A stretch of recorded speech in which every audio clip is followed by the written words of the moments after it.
একজন পরিব্রাজক কুয়াশায় মোড়ানো ভোরে নির্জন পথে হাঁটছেন। সেই পথে বাধা আসতেই বাঁক বদলে আবার গন্তব্যে ছুটছেন তিনি। কিন্তু কে তিনি? কেনই বা এভাবে হাঁটতে হচ্ছে তাঁকে? পেছনের গল্পগুলো খুব করুণ। ও মাই গড, আমি এখন কোন রাস্তা দিয়ে যাব বুঝতেছি না। মুখে মুখোশ লাগিয়ে চেনা পথে ছুটছিলেন মুশফিকুল হাসান টনি। দেশের উত্তরের নদী ব্রহ্মপুত্রের তীর ধরে হাঁটছেন তিনি। তার এই অভিযান শেষ হবে বঙ্গোপসাগরের কোলে গিয়ে। কিন্তু কেন তিনি হাঁটছেন? 3 দিন আগে যে বিশাল যে এলাকাটা দেখা যাচ্ছে, এই এলাকাটা ভেঙে গিয়েছে মাত্র 3 দিন আগে, এবং এখান থেকে প্রায় 2-3টা বাড়ি ছিল বড় বড়, ভেঙে গিয়েছে। নদীর অবনতি, জলবায়ু পরিবর্তন ও জীবাশ্ম জ্বালানির বিস্তারের প্রতিবাদে ব্যতিক্রমী এই অভিযান শুরু করেছেন টনি।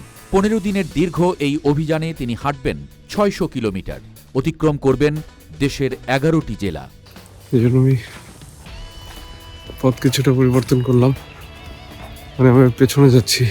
ব্রহ্মপুত্র থেকে বঙ্গোপসাগর শিরোনামের এই অভিযানে নদীর ভাঙন ও চরের জনপদের দুঃখগাঁথার গল্প শুনতে বের হয়েছেন টনি। অভিযানের পাশাপাশি তার ক্যামেরায় বন্দি করছেন এসব জনপদের মানুষের সব গল্প। একদিনই ভেঙে গেছে, বাড়ি ঘর দোষ শুদ্ধ একবার খালি স্মুক গেছে আর গেছে। আমার বয়সে 18 বার বাড়ি ভাঙছি, বোঝার নেই কই চন্দ্র আসছি কই। 100 মন করে ভুট্টা হয়, ধান মূল্য মনে করেন যে 30 মন 40 মন। নগর সময় মনে করেন আমাকে জমি ভাঙ্গা আমরা অসহায়। গত 24 জানুয়ারি থেকে কুড়িগ্রামের রৌমারীর ব্রহ্মপুত্র থেকে অভিযান শুরু করেন টনি।